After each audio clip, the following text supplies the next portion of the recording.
Otep à tous, bien-aimés frères et sœurs. Bachar al-Assad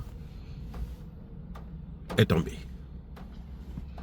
Il y a beaucoup de gens qui disent qu'il faut faire attention, l'AES peut tomber aussi. Oui, c'est vrai, il faut tirer les leçons. Eh oui, il faut tirer les leçons. Mais pour tirer les leçons, il faut comprendre quelles sont les causes exactes de la chute de Bachar el-Assad. Qu'est-ce qui a fait qu'il puisse chuter? Il y a eu quoi? Il y a des gens qui vont vous dire que c'est parce que les Russes l'ont lâché. Les Russes et les Iraniens l'ont lâché. Non. Moi, je ne pense pas que c'est ça. Ça, c'est la cause principale. D'ailleurs, les Russes ne l'ont pas lâché, les Iraniens ne l'ont pas lâché. Il suffisait il suffit de voir que ce sont les Russes qui l'ont reçu. Si les Russes ne l'avaient pas reçu, s'il était parti dans un des pays occidentaux, c'est clair qu'il partait en prison. Les Américains l'ont dit. Pourquoi les Américains sont fâchés? Ils sont fâchés parce qu'ils se disent que non, on ne peut plus l'arrêter là. Ce qu'ils veulent, en fait, ce qu'ils voulaient les Américains, eux, c'est lui faire payer ce qu'il leur a fait, parce que c'est quand même 15 ans que les Occidentaux sont en train de se battre pour le faire partir. 15 ans. Ou presque. Depuis 2010, 2011, ils ont commencé à l'attaquer, jusqu'à ce que ça aboutisse. Maintenant, il y a quoi exactement? Pourquoi les Russes ont préféré l'exfiltrer? Ils ne l'ont pas pris. Les Russes avaient souhaité que M. Bachar al-Assad puisse réformer son armée. Il ne l'a pas fait. C'est une armée ethnique où la plupart des gros responsables sont les gens de son ethnie à lui. Et une ethnie minoritaire. Vous voyez ce que ça fait? Ce que je veux dire par là? Ça veut dire que quand on gouverne avec sa famille, eh bien, le jour qu'il y aura des problèmes, il faut compter seulement sur ta famille. Voilà. Mais même là, ce n'est pas ça le vrai problème. Il y a des gens qui vont vous dire que la durée, il a trop duré au pouvoir avec sa famille, 54 ans, son père a passé 30 ans, lui 24 ans, c'est trop. Oui, c'est beaucoup, c'est même trop peut-être. Mais ce n'est pas le problème fondamental. La durée n'est pas un problème. La durée au pouvoir n'est pas un problème. Ce qui est un problème, c'est qu'est-ce qu'on en fait de ce pouvoir que nous avons reçu. Nous avons le pouvoir pendant longtemps, mais qu'est-ce qu'on fait avec ça? Est-ce qu'on a le pouvoir seulement pour sauter les femmes, pour s'enrichir, acheter des grosses villas par-ci, par-là? Est-ce que? Non, les gars. Si c'est ça, eh bien, la durée pose un problème. Parce que les gens en ont marre, ils veulent changer. Mais si tu fais comme Kadhafi faisait, par exemple, Kadhafi a géré, mais la durée n'était pas un problème pour Kadhafi. Parce qu'il servait les intérêts de la population. Maintenant d'ailleurs qu'il est mort, on voit que les Libyens sont devenus très malheureux. Ils n'arrivent plus, parce que Kadhafi faisait la distribution de quoi? Mais c'était l'argent du pétrole. Le pétrole est maintenant pour les Américains, c'est les Américains qui gèrent ça. Vous allez distribuer quoi encore? Voilà les amis. Donc, il y a un problème qui est de la mauvaise gestion. Je ne parle pas de la démocratie. Parce que la démocratie, ce n'est pas un bon système de gestion. Non. La démocratie, c'est un modèle occidental pour accéder au pouvoir. Mais ce n'est pas un modèle de gestion. Ce n'est pas un système de gestion. Si on vous dit ça, c'est faux. Sinon, ben, la France ne serait pas aujourd'hui le pays le plus endetté d'Europe. Les Américains n'auraient pas connu l'inflation. Donc le problème n'est pas la durée, le problème c'est ce qu'il a fait de ce pouvoir-là pendant tout ce temps. Il a eu 54 ans, son père et lui. Qu'est-ce qu'ils ont fait de ça? Ils n'ont fait que séparer, appauvrir. Le peuple a lâché Bachar al-Assad parce qu'il ne s'occupait pas de problèmes sociaux de ce peuple-là. Mes excuses. Vous voyez, donc ce n'est pas un problème parce que Bachar al-Assad est resté au pouvoir pendant longtemps, mais c'est parce que Bachar al-Assad, au pouvoir, n'a rien fait. C'est comme Eyadema. Si on ne veut pas d'Eyadema, ce n'est pas parce que c'est de père en fils. Non, c'est parce que le père n'a rien foutu, le fils n'a rien foutu. Regardez le Tchad. Idriss Déby Itno, le maréchal, n'a pratiquement rien fait. Mais le fils qui est venu, regardez depuis qu'il a commencé à s'aligner sur le panafricanisme, chasser les bases militaires françaises. Maintenant, après, on va voir comment il faut faire pour sortir de la zone CFA. Mais il est en train de prendre du succès, il est en train de prendre de l'ampleur. Le peuple s'accroche à lui. Il y a eu des manifestations, vous avez vu, pour le départ des bases militaires françaises. Ce n'est même plus lui qui les chasse, c'est le peuple qui chasse. Le peuple a pris ça en main. Parce que c'est ce qu'il voulait.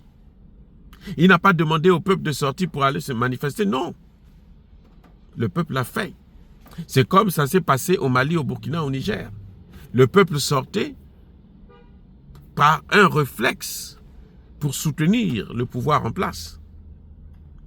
Donc ce n'est pas la durée en tant que telle. Vous pouvez passer 10 ans, 20 ans, 15 ans, 30 ans, 40 ans. Mais si vous faites bien, les gens seront heureux. Vous voyez, il y a moins de troubles au Maroc parce que le Maroc essaye plus ou moins. C'est vrai que ce n'est pas le top, mais c'est quand même mieux. Ce n'est pas comme la Libye, mais c'est mieux. Donc Bachar el-Assad était coupé complètement de sa population. Il a été vomi par sa population. Parce qu'il n'a pas pratiqué la justice sociale. Il n'a pas pu régler les problèmes économiques de ce pays. Il n'a pas pu apporter la paix. Il n'a fait que diviser. Voilà les vrais problèmes. C'est ça qu'il faut retenir comme leçon, dire à vos dirigeants, les présidents africains notamment, parce que c'est ça qui nous intéresse le plus, que lorsque vous gérez avec vos familles là, avec vos incompétents, vos enfants qui ne valent absolument rien, zéro, eh bien ce qui vous arrivera, c'est ce qu'on est en train de voir avec Bachar. Son père est déjà mort, mais aujourd'hui on est en train de détruire même les statuettes que son père avait laissées. Alors que s'il avait géré très bien, eh bien, et puis il avait fait sa transition normalement, à un moment donné quand il veut partir, ben, il n'y aurait pas de problème.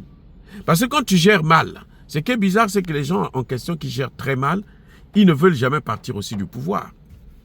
Ils veulent continuer à gérer, à mal gérer et à appauvrir encore plus la population. Et c'est ça qui frustre les gens.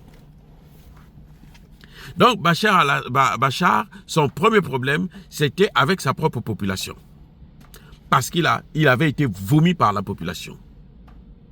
Le deuxième problème, c'est que même dans cette armée, c'était une armée ethnique. C'était sa famille qui gouvernait. Et cette armée-là n'a pas pu. Les autres se sont dit non, nous on ne peut pas. D'ailleurs, ils sont mal payés. Ils sont pratiquement impayés. Vous savez, chez nous, en général, les dirigeants, là, ils s'arrangent toujours à payer les militaires. Mais ce n'est pas les militaires seulement, c'est le peuple, parce que c'est une symbiose. Les militaires travaillent avec le peuple. Si les militaires n'ont pas le soutien du peuple, ces militaires-là, ils sont comme s'ils sont démunis, même s'ils ont des armes.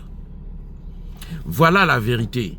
Parce que pour gagner une guerre, on la gagne d'abord sur le plan moral, sur le plan, dans le cadre spirituel. Toutes les guerres que vous voyez là au monde, c'est d'abord sur le plan moral et spirituel. La détermination là, c'est quoi? C'est le moral. Voilà les amis. Et une armée ne peut pas avoir le moral si elle est mal payée, si elle est mal entretenue, s'il y a des discriminations, si c'est une armée ethnicisée. Donc ça n'a rien à voir avec la Russie qui a fait ce qu'elle pouvait. Les Russes ont commencé à bombarder au point où les Américains ont appelé les Russes pour dire oh, écoutez, faites attention parce que nous on a nos gares là-bas, ne les touchez pas, on fait tout pour ne pas les toucher. Nous, on est là pour voler notre pétrole. Donc, vous voulez sauver ce type-là. Nous, on est là pour voler notre pétrole. Donc, laissez-nous tranquilles. Et les militaires ont dit non, nous, on ne veut pas mourir pour sauver ce type-là. Laissez-le maintenant. Vous avez vu que l'armée, tous les militaires là, la seule personne qui est sortie, c'est presque seulement Bachar al-Assad et sa famille. Et puis quelques militaires au gradé qui appartenaient à son clan. Mais sinon, le reste, là, ils sont restés là sur place. Ils les ont attendus, donc ils sont en train de gouverner avec les autres. Je ne dis pas que ceux qui sont venus là, ils sont bons. Hein? Non. Là, les problèmes ne font que commencer. Et ça va aller en s'aggravant. Ça ne sera pas du gâteau, les gars. Les Américains ont commencé à bombarder. Israël a commencé à bombarder. Israël veut une partie de ce territoire-là syrien. Ce sont des spécialistes de l'occupation. Donc, ils veulent l'occuper aussi. Donc, vous voyez, les amis, les Russes n'ont pas lâché Bachar. Bachar a un problème interne que les Russes ne peuvent pas gérer. Je reprends. Bachar a eu un problème interne qui ne regarde pas les Russes, que les Russes ne peuvent pas gérer. C'est dommage, ce serait mieux pour les Russes d'avoir du succès là aussi. Les Russes ont prouvé ça. Mais ils ont fait ce qu'ils pouvaient. Et Bachar a été lâché par non seulement son peuple et son armée. Et la Russie n'a pas le droit de venir se mettre en porte-à-faux contre un peuple qui ne veut plus un dirigeant. Que les dirigeants africains sachent, ce n'est pas parce que vous allez vers la Russie, parce que les Russes auront des bases militaires chez vous, que vous n'allez pas travailler correctement pour votre peuple et puis les Russes vont vous sauver. Non, c'est faux. Ça contredit la thèse des Américains, des Européens qui pensent que la Russie est là pour protéger les pouvoirs. Non, la Russie n'est pas là pour protéger le pouvoir. Voici un exemple clair et net. La Russie protège des populations. Elle assiste des populations. Elle assiste un pouvoir qui est en symbiose avec sa population. Sans cela, la Russie ne peut pas être efficace. Dire cela, c'est inciter à la haine ou à la violence. Non, il n'y a pas colère, il y a malembe.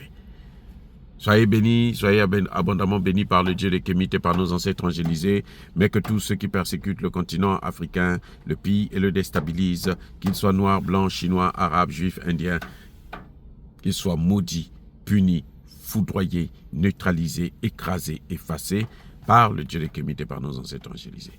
Vive l'Afrique éternelle, j'ai dit et j'assume.